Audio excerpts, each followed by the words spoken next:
Notre secours est dans le nom du Seigneur, qui a fait le ciel et la terre. Écoutez, je suis très content. Je suis très content parce que c'était pas forcément fait exprès, mais quand même, le fait de marier d'un côté lecture du livre de la Genèse et de terminer nos épisodes comme espace de transition par un morceau de poésie tiré du livre des Proverbes, ça marche très bien. Ça marche très bien parce que vous sentez qu'on appartient au même univers moral, que la vie des patriarches d'un côté, Abraham, et que ces proverbes issus du fond ancien de la morale patriarcale, les deux ensemble se répondent très bien. Donc, jour 9, la vie est belle. Pour l'instant, c'est plutôt facile, je trouve, de lire la Bible en continu. Il y aura peut-être des passages plus arides, je vous préviens, donc faites votre plein. Aujourd'hui, Genèse 20, 21.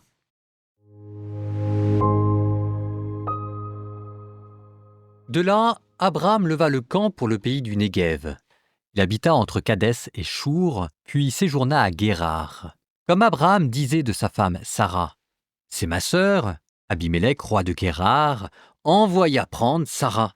Mais voici, pendant la nuit, Dieu vint en songe auprès d'Abimélec et lui dit, « Voici que tu vas mourir à cause de la femme que tu as prise, car elle est mariée. » Abimélec, qui ne s'était pas approché d'elle, répondit, « Seigneur, est-ce que tu vas tuer des gens, même s'ils sont justes ? N'est-ce pas lui qui m'avait dit c'est ma sœur ? Et elle aussi, ne disait-elle pas c'est mon frère ? J'ai fait cela, le cœur intègre et les mains innocentes. » Toujours en songe, Dieu lui répondit, « Eh oui, je sais bien que tu as fait cela, le cœur intègre. Aussi, moi-même je t'ai retenu de pécher contre moi.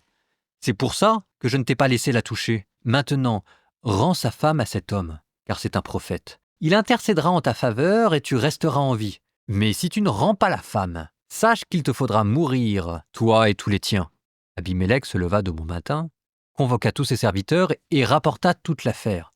Les hommes eurent très peur. Ensuite, Abimélec convoqua Abraham et lui dit, « Que nous as-tu fait là ? En quoi ai-je péché contre toi pour que tu nous aies exposé, moi et mon royaume, à un si grave péché ?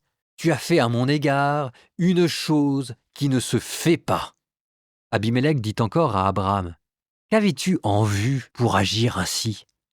Abraham répondit, « Je m'étais dit, pour sûr, en cet endroit il n'y a aucune crainte de Dieu, et ils me tueront à cause de ma femme.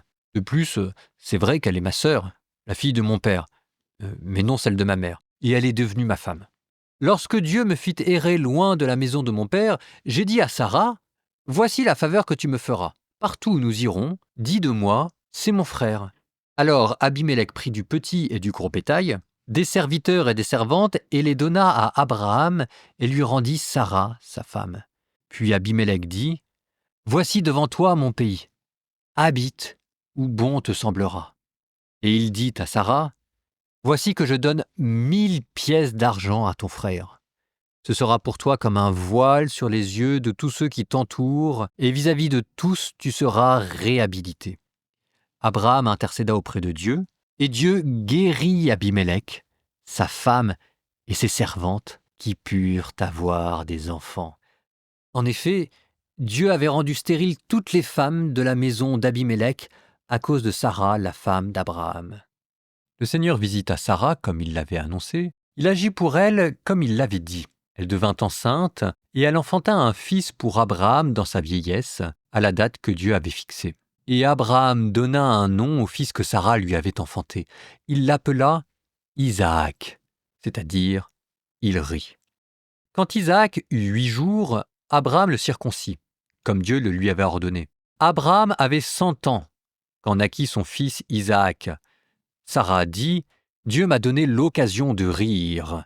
Quiconque l'apprendra rira à mon sujet. » Puis elle ajouta, « Qui aurait dit à Abraham que Sarah allaiterait des fils ?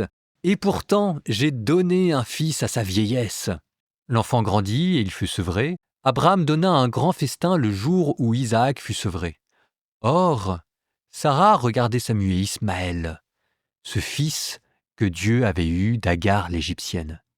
Elle dit à Abraham, « Chasse cette servante et son fils, car le fils de cette servante ne doit pas partager l'héritage de mon fils Isaac. » Cette parole attrista beaucoup Abraham à cause de son fils Ismaël, mais Dieu lui dit, « Ne sois pas triste à cause du garçon et de ta servante. Écoute tout ce que Sarah te dira, car c'est par Isaac qu'une descendance portera ton nom.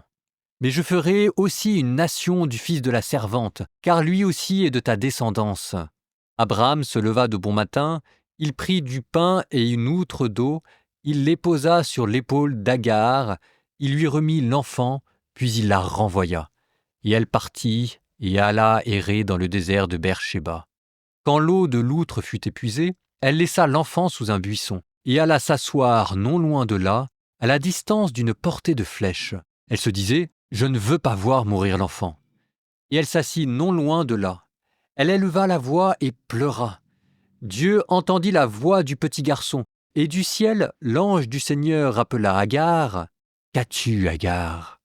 Sois sans crainte. » Car Dieu a entendu la voix du petit garçon sous le buisson où il était, debout. Prends le garçon et tiens-le par la main, car je ferai de lui une grande nation. Alors, Dieu ouvrit les yeux d'Agar, et elle aperçut un puits. Elle alla remplir l'outre et fit boire le garçon. Dieu fut avec lui, il grandit et habita au désert, et il devint un tireur à l'arc. Il habita au désert de Paran, et sa mère lui choisit une femme du pays d'Égypte.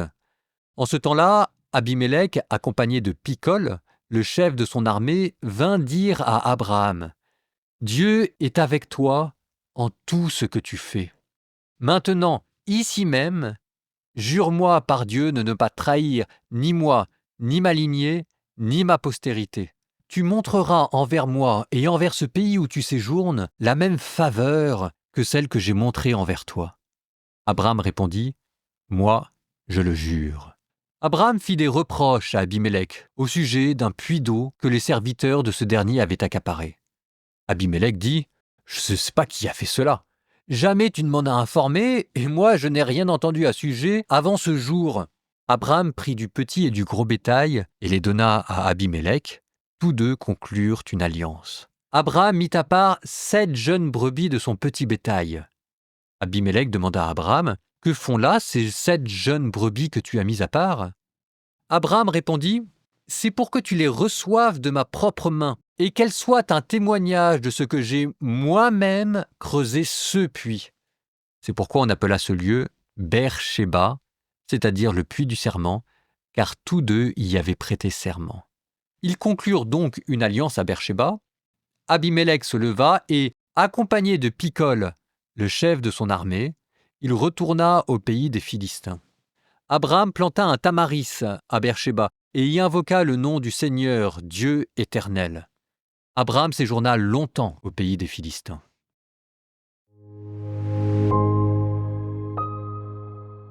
Vous avez vu, hein ? Abraham, sacré filou, hein ? Il n'a pas changé. Extraordinaire par sa foi, avec énormément de grandeur d'âme pour son neveu, on a quand même vaguement l'impression qu'il est moins doué sur les questions de conjugalité. Hein. Et ça y est, qu'il a à nouveau tenté de reprostituer sa femme, et puis même avec ces histoires entre Agar et Sarah, on sent notre bon patriarche un peu dépassé et pas toujours très classe. Ben, qu'est-ce que vous voulez, hein ? Ne nous moquons pas trop vite de lui, c'est quand même de là d'où on vient, mais notez au passage comment est-ce que Dieu veille au grain et qu'il protège Sarah. Bon, mais moi aujourd'hui, je voudrais vous parler d'autre chose. Ça fait quand même plusieurs jours que j'attends d'avoir un petit peu de temps pour les donner, et j'ai choisi que ce serait là, c'est les informations archéologiques. Parce que vous savez, ces histoires-là, il y a quand même une question. Est-ce que Abraham a existé ? C'est important pour notre foi de savoir si jamais on est en train de lire des contes pour enfants, si jamais on est en train de lire des récits historiques, ou si jamais tout ça n'a qu'un vague rapport à la réalité. Et bien la réponse est aussi étonnante que ça puisse paraître, parce que, en tout cas pour moi, à force de lire des livres d'exégèse qui construisent et qui déconstruisent pour essayer de le reconstruire le texte biblique, on se demande ce qui nous reste à la fin entre les mains. Mais aussi étonnant que cela puisse paraître, Abraham a peut-être existé. Alors je dis peut-être existé en tant que historien archéologue, ça veut dire que j'ai pas de raison particulière de douter de son existence. En tant que prêtre, croyant, en tant que frère Paul Adrien, là je pense qu'il a existé. Alors pourquoi est-ce que je vous dis qu'en tant qu'archéologue, on peut dire qu'Abraham a peut-être après tout existé ? Eh bien parce qu'on a retrouvé pas mal d'indices archéologiques. Avec Abraham, Caïn et Abel, Noé même, on était plutôt dans l'ordre du mythe, de la légende.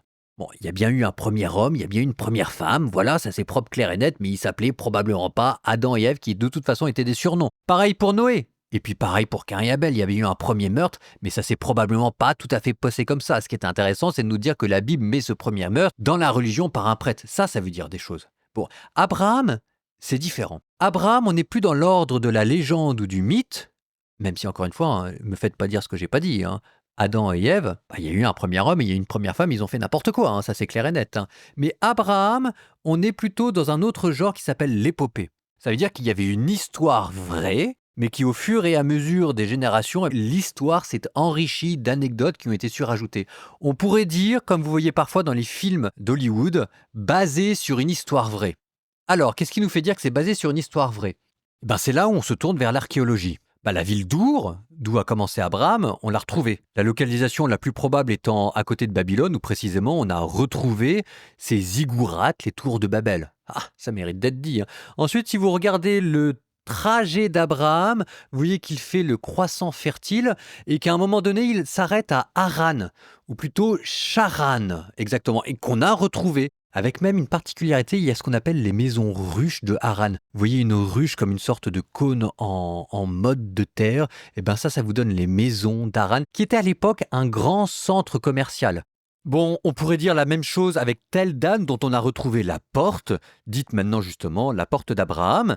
Bref, on a retrouvé quasiment toutes les villes dont il est question dans le récit d'Abraham. Et on pourrait dire la même chose de cette fameuse bataille des 5 rois contre 4. On a retrouvé pas mal de noms de ces rois dans la région, d'autant plus qu'on sait qu'à l'époque d'Abraham, il n'y avait pas de grande puissance, c'était les localités qui se faisaient la guerre entre elles. Et puis après, on arrive dans les choses un peu bizarres qui nous amènent du côté de l'Égypte. Par exemple, vous avez une tombe, la tombe de, alors vous m'excuserez, je vais le dire comme je peux, de Khnumhotep II à Beni Hassan, et dans lequel vous voyez des marchands sémitiques, vous avez un bas-relief dans la tombe, et vous voyez des marchands sémitiques de Canaan qui arrivent en Égypte. Donc il y avait des rapports. Toujours en Égypte, pour moi c'est le plus curieux, le plus probant, ce qu'on appelle l'enceinte d'Abraham, qui est mentionné à Karnak. Je lis le texte que j'ai devant moi. Le pharaon égyptien Shishak, Sosheng II, qui avait envahi les terres de Juda et d'Israël en 926 avant Jésus-Christ, à son retour en Égypte, fait un compte-rendu de sa victoire et il se vante d'avoir conquis plus de 150 places, dont une qui s'appelle le fort l'enceinte d'Abraham. Donc on sait que Abraham, en moins 1000, était un nom utilisé. Ça ne veut pas dire que c'est le même, mais ça veut dire que le nom d'Abraham ne vient pas de nulle part. D'autant plus que ce nom était situé dans le Negev. Bon, vous avez encore les tablettes de Marie. Les tablettes de Marie, cette ville au nord, qui nous donne des descriptifs des lois, des coutumes et de la manière de vivre à cette époque-là, qui coïncident énormément avec la vie d'Abraham. Donc oui, Abraham a peut-être existé. Rien dans ce que dit le récit biblique n'est en contradiction flagrante ou même corrobore plutôt les données de l'archéologie. Le reste appartient à la foi, mais je vous disais épopée, moi je crois qu'il a existé. Et ça ancre tous les récits que vous venez d'entendre dans une certaine réalité historique. On en a rajouté, mais quand même. Proverbe 3, 9 à 12. Rends gloire au Seigneur avec tes biens. Donne-lui les prémices de ton revenu, tes greniers se rempliront de blé, le vin nouveau débordera de tes cuves.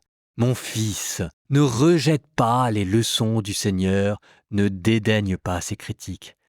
Car le Seigneur reprend celui qu'il aime, comme fait un père pour le fils qu'il chérit.